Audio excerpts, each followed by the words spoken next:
Welcome to WhiskyCast, cask strength conversation featuring news and interviews from the world of whiskey.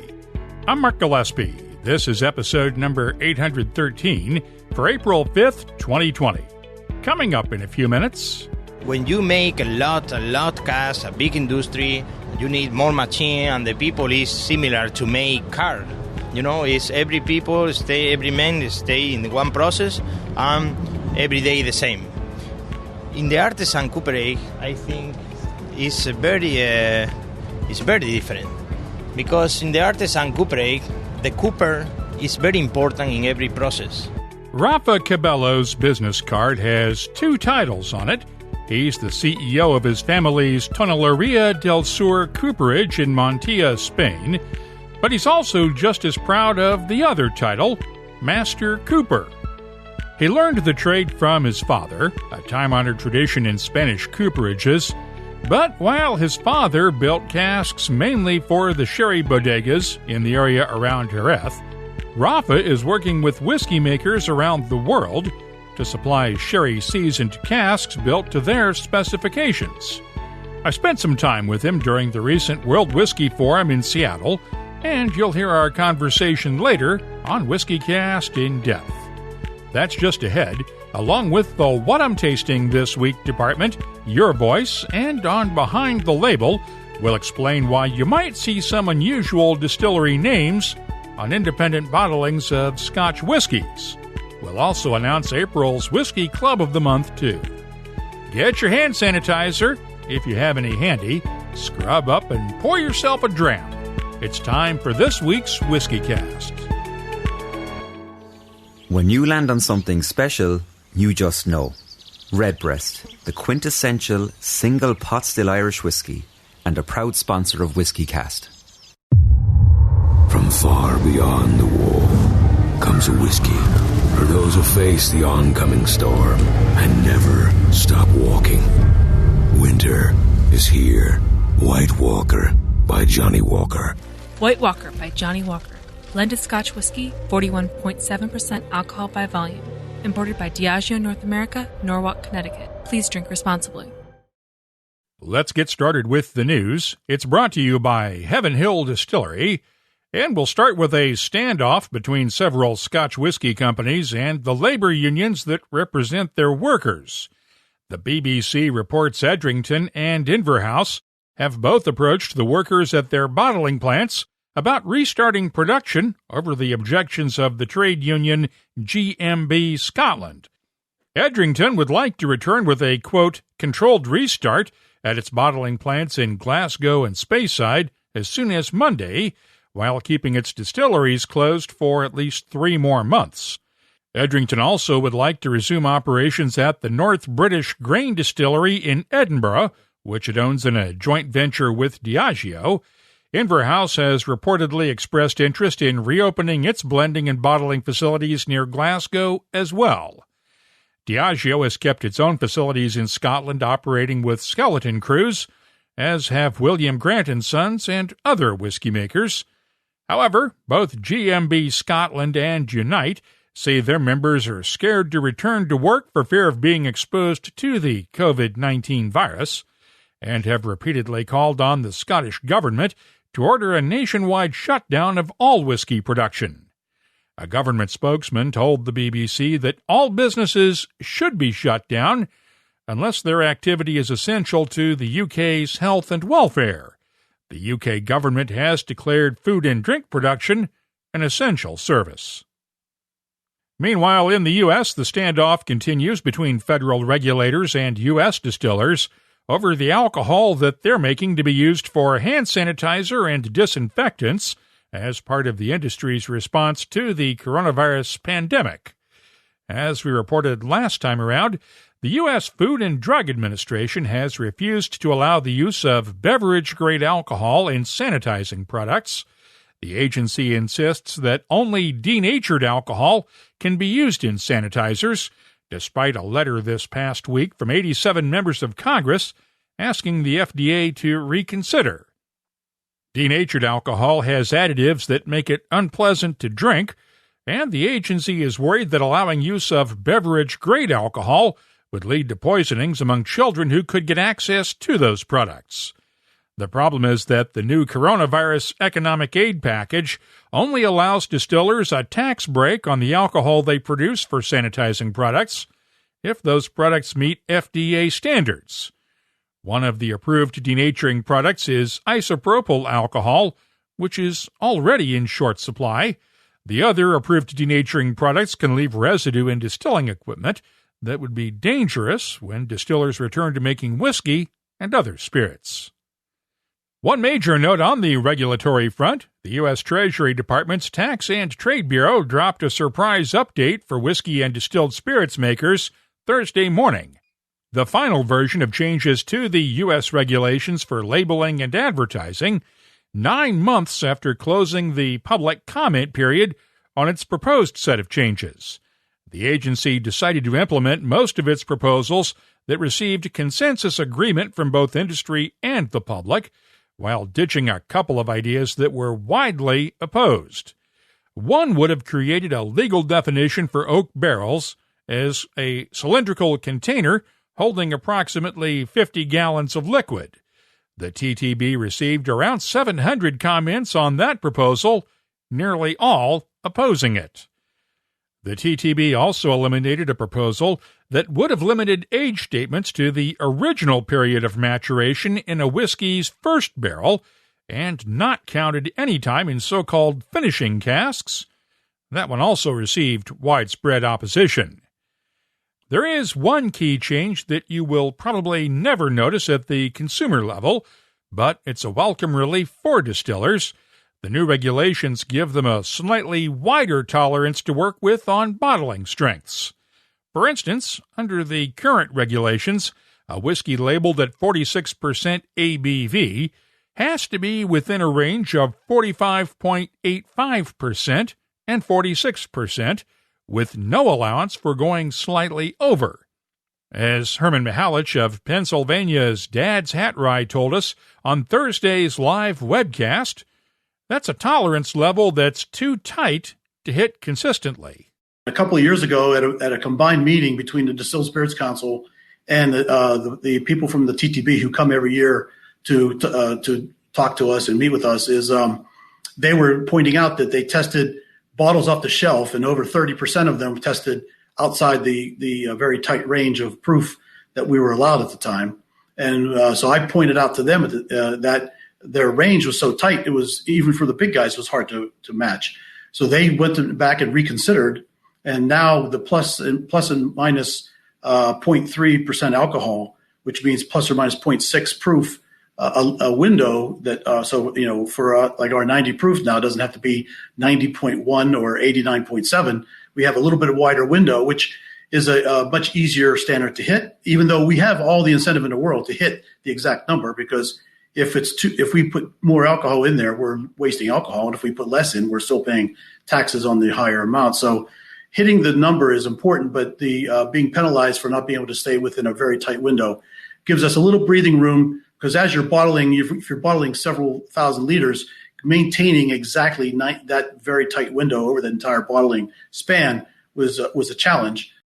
There is one other change that might create some heartburn among U.S. distillers. Imported whiskeys will now be allowed to carry the bottled in bond designation as long as they're produced under the same rules that apply to domestic whiskeys. The new rules will take effect on May 4th. The agency says no changes will be required on labels or ads that are already in use. If you really, really want to read the new rules for yourself, we've posted a link to the Federal Register post in our show notes for this episode at whiskycast.com. The new rules still don't address the question of creating a new definition for American single malt whiskey. TTB officials said they are still considering that and other issues raised by the industry and the public during last year's comment period. There is also no official timetable yet for releasing a final rule change on the so-called standards of fill regulation that sets specific standards for bottle sizes. As we mentioned a couple of weeks ago, that is a proposal where some disagreement still exists within the spirits industry. Also from the political front, Last time around, we reported that the Scotch Whisky Association was seeking some relief from the UK government because of the COVID-19 pandemic. Specifically, the SWA was looking for a delay in excise duty payments that were due on March 25th in order to help whiskey producers meet their cash flow obligations. Got word from the SWA after last week's episode dropped that the Treasury rejected that request outright. The SWA does still hope to get relief from the Scottish government and have economic incentive programs applied to distillery visitors centers and gift shops, along with cafes closed indefinitely by the pandemic. One area where there will not be any economic relief for now is the U.S. tariff on single malt whiskies imported from Scotland and Northern Ireland. U.S. President Donald Trump has rejected requests to consider removing punitive import tariffs as a way to stimulate the economy. We'll be looking for data on first-quarter whiskey exports to the U.S. in the coming weeks. But Tomatin Distillery's Scott Adamson told us on the Thursday webcast that he's hopeful the impact will be minimal. We're pretty hopeful that it will not be as bad as expected. Again, Tomatin's in the States, it's a very competitive price point anyway. So personally, I'm optimistic that we might still be in the price category that people are looking for. But as I say, it's going to be probably the end of the year before we have a real assessment of the full impact. The problem that we're going to have as well is it's going to be difficult to know what's been caused by the tariffs and what's been caused by the current COVID situation, you know. There has also been no move in Brussels to remove the European Union's tariff on bourbons and other American whiskeys. That would likely be a requirement before the U.S. would consider changing its position. Pennsylvania residents struggled this week after the state-controlled liquor system decided to reopen for online sales only. Pennsylvania Governor Tom Wolf ordered the entire state system closed last month as part of a shutdown of what he deemed non-essential businesses during the COVID-19 state of emergency. This week, the Pennsylvania Liquor Control Board tried to bring its web shop back online for mail orders only, but demand has been so strong that the agency has had to limit access as the site keeps crashing.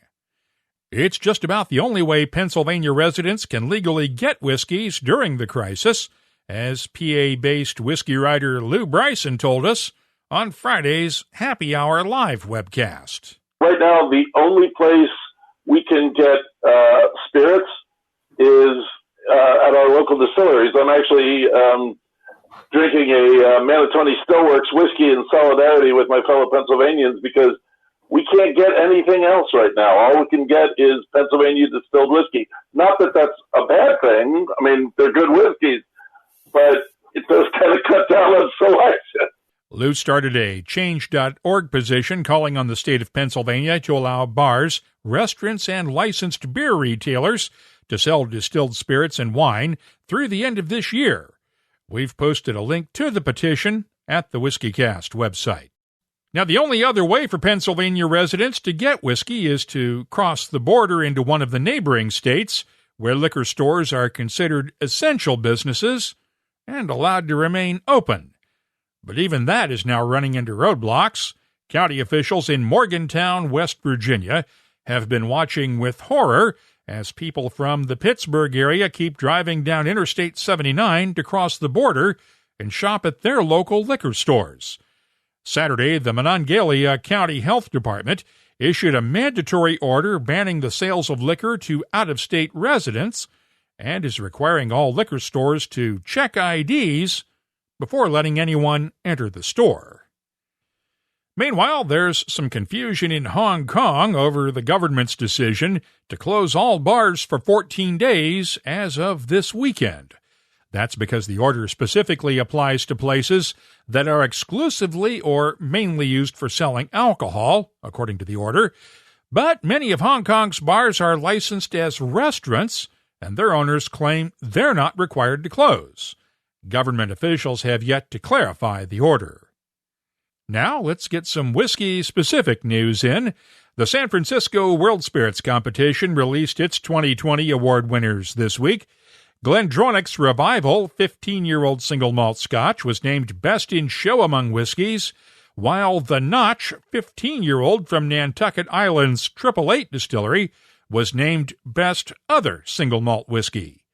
Johnny Walker Blue Label Ghost and Rare Glenurry Royal Edition won the award for Best Blended Scotch with no age statement, while Buchanan's 12 won the award for Best Blended Scotch up to 15 years old. Compass Box's Spice Tree was named the Best Blended Malt Scotch Whiskey. Woodinville Straight Bourbon from Washington State was named the Best Straight Bourbon. The 2019 Parker's Heritage Collection was named the Best Rye Whiskey, and Few American Whiskey was named the Best American Blended Whiskey. We've posted a link to the complete list of Best in Class and Medal winners in our show notes at the WhiskyCast website. This was also the week the American Craft Spirits Association would have been holding its convention in Portland, Oregon. While that's been postponed until later this year, the ACSA did hand out its annual awards on a live web stream the other night. 888 Distillery took Best in Class among whiskies for its The Notch 12-year-old, while New York's Kings County Distillery won the Innovation Award for whiskies with its peated rye. Once again, we have a link to the complete list of winners at the website. We did get a couple of announcements on new whiskeys this week. Buffalo Trace is releasing the 4th edition of its Old Charter Oak bourbon. This one is matured in Chinkapin oak barrels from the Midwest, made with a number 3 char, not quite as intense as the usual number 4 char Buffalo Trace uses. The whiskey was aged for 9 years before being bottled at 46.5% ABV. It'll be available in limited supplies for around $70 a bottle. And there's a new claim for the title of Northernmost Whiskey in the World. Aurora Spirit Distillery in Norway will release its first single malt next month. Bifrost Niflheim uses water from a local glacier-fed spring along with Nordic barley. According to the distillery, it's matured underground in vaults that were originally built as tunnels for a NATO Cold War base. Niflheim will be the first of 2 limited releases each year until their flagship Bifrost single malt is ready in the year 2025. 20 bottles will go on sale later this month in a Whiskey Auctioneer online auction. And finally, we've mentioned over the last couple of weeks that a number of whiskey bars have been selling off some of their bottles to help pay salaries to their workers during this pandemic. Dat's in Tampa, Florida, only put 1 bottle up for sale, but it was a special one. One of the 710 bottles of Pappy Van Winkle 25-year-old released several years ago. The restaurant's owners, Suzanne and Roger Perry, were hoping to sell it for $20,000 to help their employees get through the crisis. This week, a local bourbon collector came in with a cashier's check for $40,000. The Tampa Bay Times says the Perrys thought there had been a mistake, but the collector said no, he meant to pay that much and wanted them to use the money to help their staff.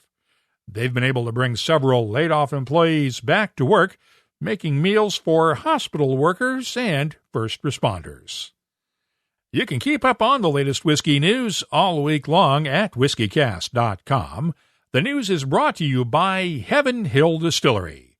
Larceny Bourbon's heritage goes back to the days when Treasury Agent John E. Fitzgerald was patrolling the rickhouses of Kentucky, not just for the feds, but also for himself. He was stealing a taste of some of his favorite barrels of wheated bourbon on the side. Today's award-winning Larceny Bourbon has that same soft, smooth character Fitzgerald loved. Look for 92 proof Larceny Bourbon at your local retailer, and be on the lookout for the new limited edition release of Larceny Barrel Proof. Find out more at heavenhilldistillery.com. Think wisely, drink wisely. If you haven't had a chance to catch one of our live webcasts yet, I hope you'll join us this week. We'll be doing live-streamed webcasts on Wednesdays and Fridays at 5 p.m. New York time for the foreseeable future. You can watch them on Twitter and Periscope, along with our Facebook page and our YouTube channel. Our Friday night happy hour webcast the other night featured a whiskey writers panel with Lou Bryson, Ian Buxton, and Davin DeCurgamo. This week, retired Gordon and MacPhail Managing Director Michael Urquhart will be one of our guests on the Wednesday show, and this Friday's happy hour show will have 3 top-notch whiskey blenders, Billy Layton of Irish Distillers, Hiram Walker Distilleries, Dr. Don Livermore, and Stephanie McLeod of Dewars. If you have suggestions for someone you'd like to see on one of our live webcasts, just use the contact form at whiskycast.com to send in your ideas. We'll see what we can do to make it happen. Time now for the calendar of events brought to you by Catoctin Creek Distillery. We are starting to see a second round of rescheduling for events that had already been postponed at least once because of the coronavirus pandemic. The Hong Kong Whiskey Festival had first been rescheduled for May 16th. Now the organizers have announced that it has been postponed a second time. They'll try again October 11th. Other rescheduling announced this week. The London Whiskey Weekender, originally set for mid-May, has been rescheduled for the weekend of September 4th through the 6th. The Edinburgh Whiskey Festival has been moved from June until November 26th through the 28th. Buffalo Trace has postponed its annual Oaks Day Festival, set for May 1st until later this year. The new date has not been announced yet, but look for it to be somewhere around the running of the Kentucky Derby at Churchill Downs, now set for September 5th. As of now, the Roma Whiskey Festival in Rome, Italy, has already been moved once.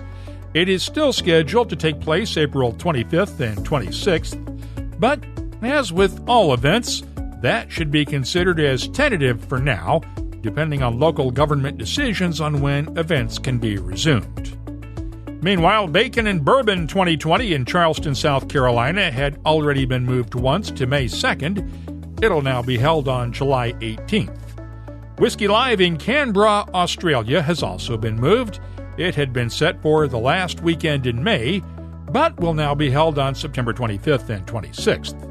Finally, the Somerton Whiskey Festival in St. Albans, England, is still set for its original date, May 30th. If you're responsible for organizing a whiskey event and have had to change your plans because of the COVID-19 pandemic, please use the contact form at whiskycast.com to keep us updated on your plans.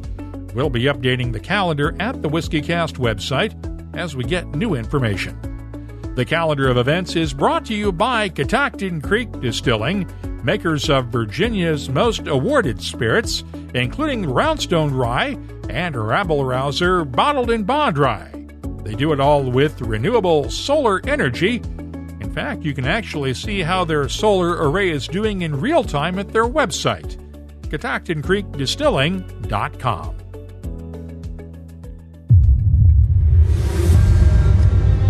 From deep in the north, far beyond the wall, the howl of the frozen wind brings word of something new. A whiskey from the land of always winter, for those who face the oncoming storm and never stop walking. Winter is here. White Walker by Johnny Walker. White Walker by Johnny Walker. Blended Scotch Whisky, 41.7% alcohol by volume. Imported by Diageo North America, Norwalk, Connecticut. Please drink responsibly. WhiskyCast In-Depth is brought to you by Mortlock. Coopers don't get nearly enough credit for their contributions to the whiskeys we drink, as well as their skills in general. Here's an example for you.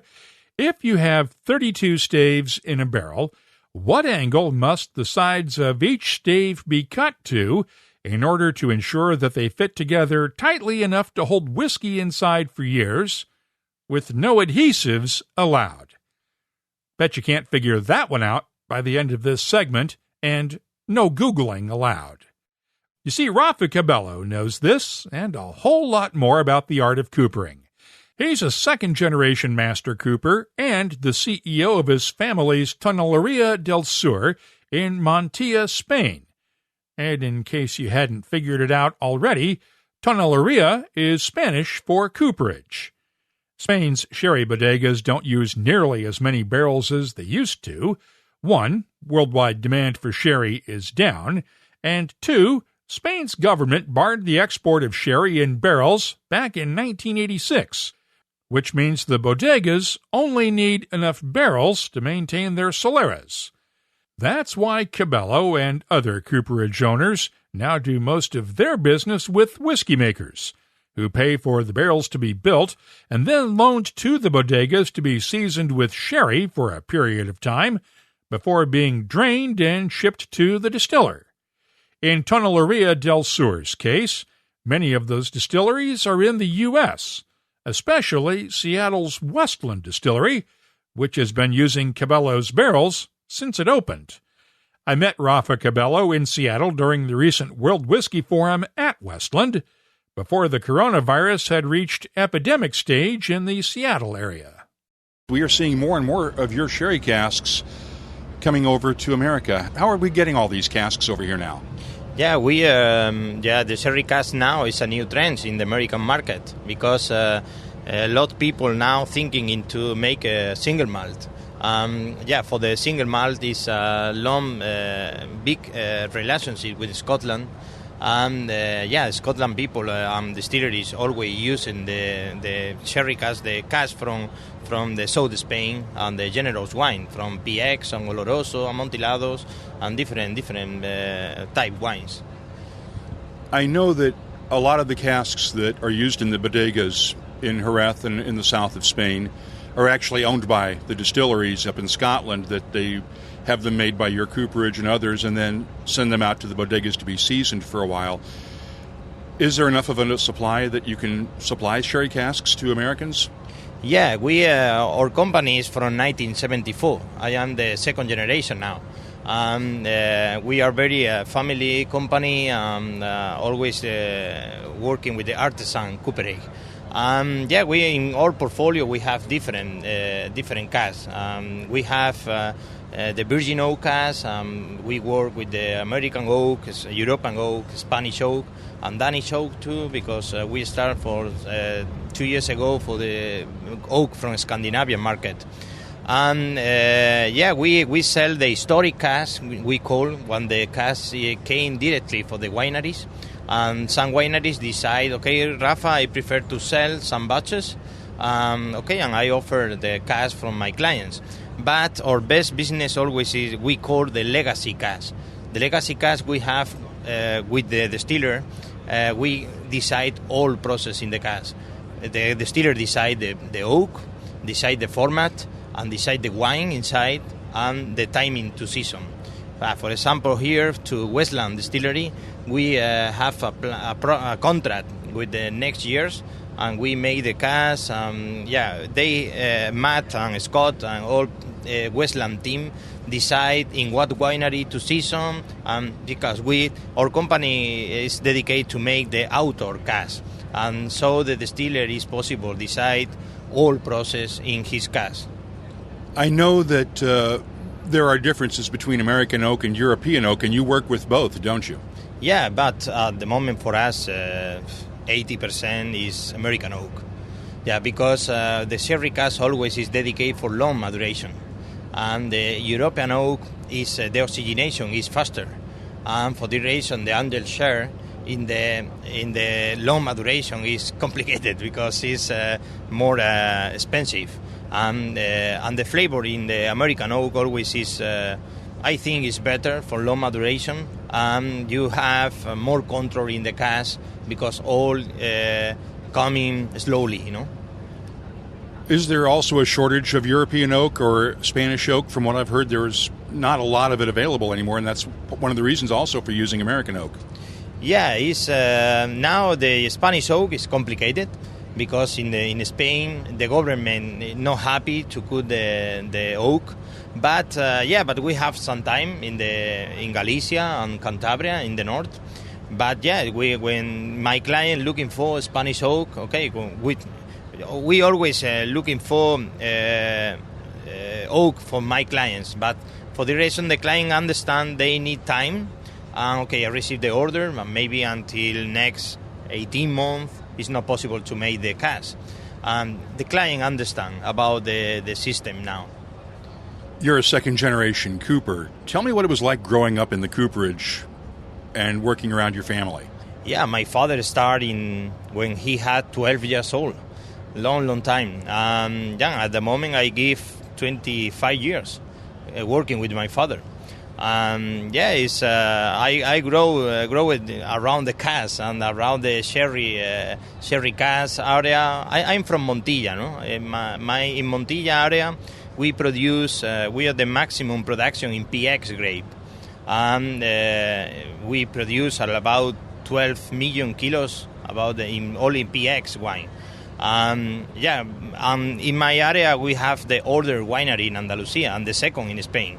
And it's Bodega Salvear, and it's a long relationship with the wineries all life. Tell me how you learned how to become a cooper, how you worked under your father, and when you had to build your first barrel. Wow, my first barrel, maybe I had 10 years. It's long, good history. It's the cooperage in the south of Spain is. I think it's one of the top quality for the artisan, because we have long relationship with the sherry wines, because in that time, in that moment, the export wine in cask. It's Cadiz have centuries, years for making cask. For this reason, we are artisan coopers, and it's possible we make the cask only with our hand, and it's not machine.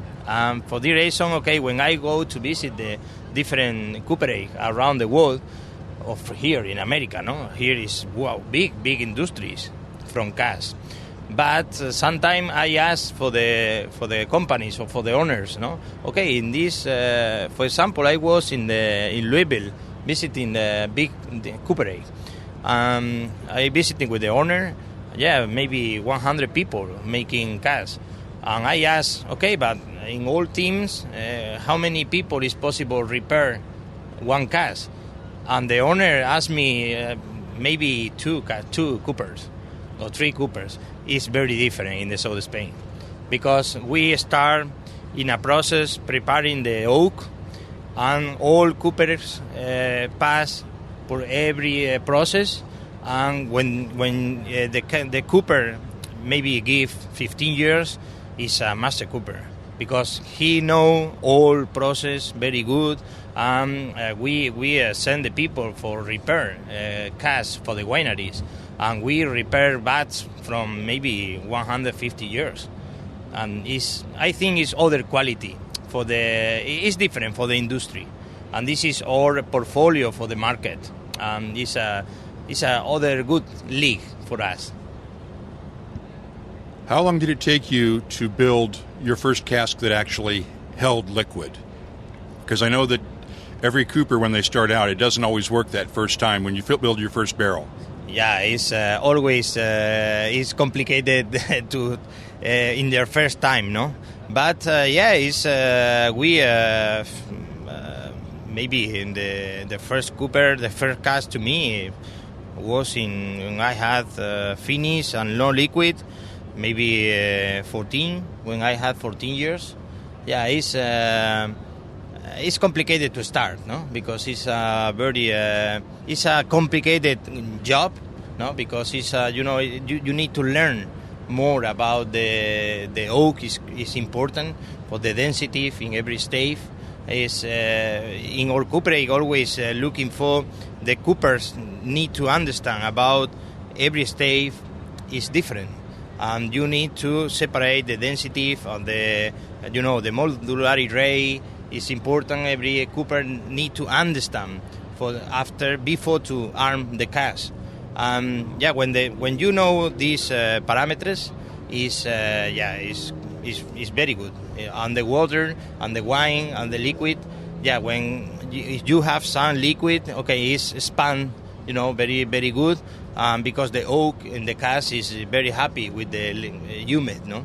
And the cask, is not contain glue or nothing. It's only wood and metal and humid. And this is the art of the cooperage.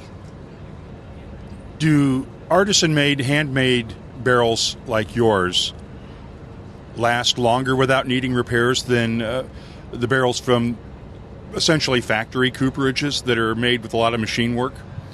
Yeah, we have, we make cask with a little machines, right? It's important. But when I go to repair, I don't need machine. We only go with my tools, but hand tools. It's a hard work and manual. For us, it's not necessary machine for repair. Yeah, we have the capacity for this. And you take a lot of pride in that too, don't you? Yeah, but we always, when I was making whiskey with Matt here in Seattle, he explained me about the difference of the industry and the big industries in the whiskey and the big industries in the cooperage, because I think it's very different business. When you make a lot cask, a big industry, you need more machine, and the people is similar to make car. It's every man stay in one process, and every day the same. In the artisan cooperage, I think it's very different, because in the artisan cooperage, the cooper is very important in every process. They have decisions, and they, the people is, for example, I think always in the cask, no? In the south of Spain, the cask is different because it's more bigger. In the bigger, it's more, for this reason, it's more complicated, curve, the stave. We use heavy char too, no? But, sometimes some people visit me. He always asks me, about, okay, how long the burn is in the cask? I always say, to me it's not the timing, because every cask is different. And maybe one cask is 10 seconds or 15 seconds more, but others.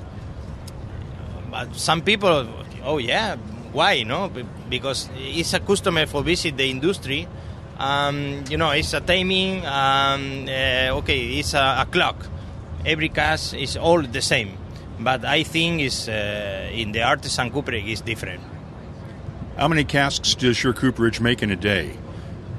I produce about 7,000 every year. But we produce a lot format too. For example, we work with the Scandinavian market. For example, the Scandinavian market use 40 liters cask, 50, 64, 100, 130. For Scotland, it's common 250 and 500 liters. Similar here, no? In America, it's common 200, 250. Yeah, we start making cask in 4 liters until 500. But in our year, for example, in 250, I produce 25 every day. Yeah, but the most important is our company adapt to every client, and the clients is happy because they have decision in his cask, because I understand that every distiller looking for different something. Every distiller is thinking in other league, I think. And for this reason, my opinion is, my job here is make cask about the decision of the distiller. Because we season cask too, no, with the sherry wine. But, for example, in the PX wine, you have PX wine starting 180 gram sugar until 400 gram sugar. It's the same PX, but it's very, very completely different wine. Okay, but some distiller prefer the 400 gram sugar for season, and others prefer 180. It's my portfolio in the market, and for this reason our company growing fantastic, because the distiller have all decision. I at the moment have 18 different formats to season in different wineries with different wines. My portfolio in the market now is fantastic with the distiller because they can play a lot for the blending his whiskey. One of the challenges that every family-owned business faces is planning for the next generation. You took over for your father. Who takes over for you down the road when you're ready to retire? Yeah, but I have a passion for my job because my father transmitted me a long time the importance for the artisan job. And now my father works with me every day now, but maybe in 15 years old, our company only had 5 coopers because my father always dedicated for the national market. And when I started to traveling to visit distilleries, now we are working in 20 people. And now we have a big project with the new cooperage, and the people is possible visit the cooperage. And we will have a small winery to explain about the season cask, and apart, the most important in the project is the tourists is possible have tasting from whiskey. And in the south of Spain, we will have the first project when the tourists is possible tasting whiskey seasoned in sherry cask, because Spain is not a good country for single malt. Spain is a good country for gin or for blend whiskey, but our intention is to show what happened with our cask, because at the moment we are working in 32 countries, in Asia or in Scandinavian America, Europe, Scotland. Every part, every distillery is different. I'm very happy with this because my cask is very open to have a lot of product, and it's fantastic. Okay, have you figured out the math question I asked at the start of this segment? If you have 32 staves in a barrel, well, the staves join each other at an 11.25 degree angle. Since you have to bevel both staves, you need to take that angle and divide it by 2, so you get a 5.625 degree bevel on each side of the stave. Here's the formula. You take 360 degrees that make up a circle, divide that by the number of staves in your barrel, in this case 32, then you divide that result by 2 to allow for the bevel on each side of the stave. Yeah, I had to look up the formula too. Thanks, Google. Oh yeah, to minimize pressure points, coopers will use a mix of wide and narrow staves, so there are usually 31 to 33 staves on average in a standard bourbon barrel. I used 32 just to make the math a bit simpler. That's WhiskyCast In-Depth, brought to you by Mortlach, whiskey's best-kept secret. Hidden away for decades in some of the world's most famous Scotch whiskies, comes a single malt inspired by an original for a fortunate few. Discover the entire Mortlach lineup at malts.com. The What I'm Tasting This Week department is brought to you by Sagamore Spirit. Let's start off with an independent bottling of Tullibardine single malt from the Firkin Whiskey Company. It's a 2011 ex-sherry cask, bottled at 48.9% ABV. The nose is fruity with touches of peaches and a malty sweetness, along with touches of oak and brown sugar. The taste has a good balance of spicy cinnamon and sweeter notes of butterscotch, peaches, and toffee, along with a hint of oak. The finish, long, well-balanced, and complex. I'm scoring the Firkin Whiskey Company's Firkin 49 Tullibardine 2011 single malt a 92. Inchmone is the name Loch Lomond Distillery uses on its peated single malts. The Inchmone 12-year-old is bottled at 46% ABV.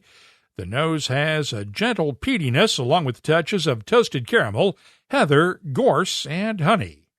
The taste has soft smoke balanced by touches of clove and black pepper, along with heather, honey, and vanilla. The finish is long with subtle smoke and a lingering pepperiness. I'm scoring the Inchmoen 12-year-old a 91. I'll have more tasting notes in just a minute, but first, this week's tasting notes are brought to you by Sagamore Spirit Rye Whiskey. Rye whiskey was distilled by America's original risk-takers and history makers. Those first barrels of whiskey were bold, flavorful, and full of passion. Sagamore Spirit proudly picked up the torch with their spring-fed Maryland-style rye whiskey. It celebrates the grit and glory of those patriotic ancestors who sipped their way into American history. Visit SagamoreSpirit.com to explore their award-winning spirit. England's Cotswolds Distillery has released its first peated cask whiskey. I say peated cask because it uses the same unpeated single malt spirit as the distillery's other whiskeys, but this one is matured in casks that were previously used for a well-known Islay whiskey. It's a cask-strength bottling at 59.3% ABV. The nose has a soft peatiness with touches of heather, dried grass clippings, and vanilla. The taste is thick, oily, smoky, and pungent, with hints of grilled pineapple, coconut, and touches of honey and vanilla in the background. The finish is long with a gentle smokiness, and I'm scoring the Cotswolds peated cask a 90. Let's wrap up with one of the Infrequent Flyers single cask whiskeys from the Alistair Walker Whiskey Company. This one is an 11-year-old Macduff Hogshead, filled back in late 2007. Macduff is one of those distilleries that bottles its own single malts under a different name, in this case, the Deveron, and this single cask was bottled at 54.6% ABV. The nose is dry and astringent with touches of honey, vanilla, and subtle hints of fruit. The taste is dry with a citrusy tartness of lemon zest, along with lemon pepper and honey, while the finish is long and tart with lingering spices. I'm scoring the Infrequent Flyers Macduff 11-year-old single cask a 91. The What I'm Tasting This Week department is brought to you by Sagamore Spirit Rye Whiskey. I'm adding these tasting notes to our searchable list of more than 2,800 different whiskeys from all over the world. Check it out this week at whiskeycast.com. The search never ends, but it's nice when you can come in for a landing, pause and explore the silky smoothness of single pot still Irish whiskey, matured in the finest bourbon and Oloroso sherry casks. Land on Redbreast, then be sure to pass it on. Proud sponsor of WhiskyCast. It's time to announce our latest Whisky Club of the Month. Our April Club of the Month is the Whiskey Bells in Edmonton, Alberta, Canada. Over the last 3 years, the club's annual charity tasting has raised more than $6,000 for E4C, a local charity in Edmonton that provides a wide range of services to the community. The club's projects include a recent auction of a quilt made from Distillery T-shirts, and they're making a second quilt right now. Nicole Olenek emailed to nominate the club, which was founded on the principle that whiskey should be enjoyed by everyone. Nicole, thank you for the email. We'll be sending you 24 WhiskyCast Glencairn glasses to use at your club tastings. We're also adding a link to the Whiskey Bells website on our Whiskey Clubs page in the pub section at whiskeycast.com. Now, if you'd like to nominate your club to be our next Whiskey Club of the Month, all you have to do is use the contact form at whiskeycast.com to get in touch with us. Tell us a bit about your club. We pick a winner on the first episode each month. Once again, congratulations to the Whiskey Bells, April's Whiskey Club of the Month. Let's open up the inbox now for your voice, presented by Lot 40. Some of the comments that have come in about our live webcasts. Frank McDonald in Cornwall, Ontario, tweeted this comment about Friday night's happy hour show with Davin DeCurgamo, Ian Buxton, and Lou Bryson. Best line of the night was from Davin commenting how well his book would sell if it was written on toilet paper. Good show, Mark. Thank you, Frank. Yes, that's the kind of highbrow whiskey commentary you might just get on our happy hour shows. At VW Fergie of Shediac, Cape, New Brunswick added this. That was so much fun. Same time, same place tomorrow night. Thanks so much, all four of you, with a fist bump emoji. Well, we did an hour-and-a-half long show on Friday. I think the rest of the guys need a break after that, but we'll get them back on for another happy hour appearance in the future. One of our guest suggestions came from Jerry O'Sullivan at Pogues 1977, who tweeted, Mark, what about a crossover episode with Noah Rothbaum and David Wondrich? There are plenty of fans of WhiskyCast and Life Behind Bars who listen to both. I know I'm one. Jerry, that's a great idea, and we've now worked it out with David and Noah. They'll be on the Happy Hour webcast on Friday, April 17th. We'll also have Sam Simmons and Dave Worthington from the Uncorked Whiskey Sessions podcast that night, too.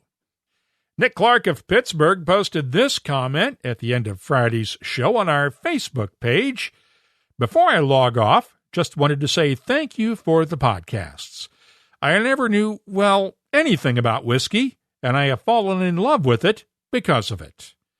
Nick, thanks for the kind words. I'm glad we can be a part of your whiskey journey. Chris Ratliff had this line during our Thursday midday webcast this week. I heard a great line. Physical distancing, social connection. We need to stay connected and find new communities. Amen to that, Chris. Let's all stay connected online and as far away physically as necessary in the real world until we get through this pandemic. Until then, if you have something you'd like to share with whiskey lovers around the world, you can always find us on Twitter, Instagram, or Facebook at WhiskyCast. Our email address is comments@whiskycast.com. Your voice is presented by Lot 40, Canada's 100% pot still rye whiskey.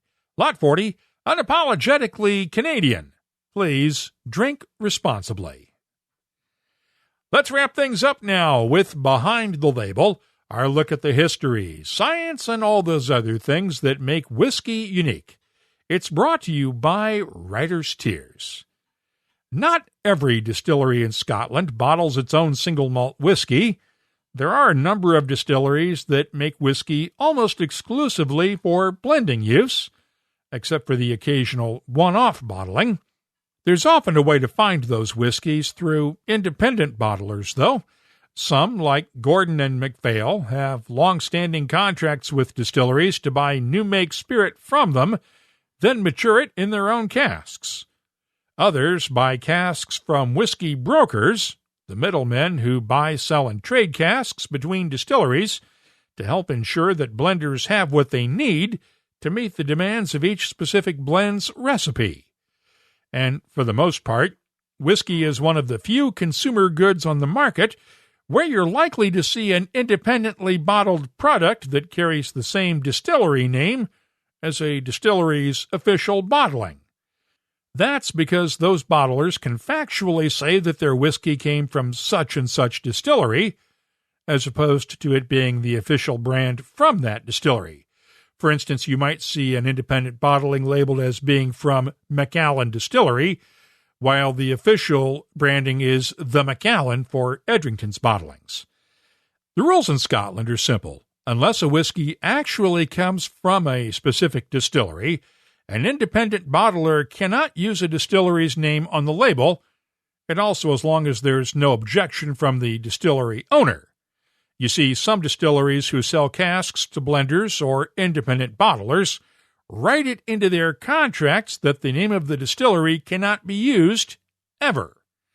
For instance, you will never see an independent bottling of Glenfarclas, at least one with the distillery's name on it. While some people might argue that independent bottlings help boost a distillery's reputation, George Grant of Glenfarclas doesn't quite see it that way. It's my name, why should somebody else use it? Same as why McDonald's are protective of the name McDonald's. We're the ones that built the brand up, built the name up. Why should somebody else get the reward for using my name? So that's why we see things like Flanskagel and Speyside's Finest and things like that, right?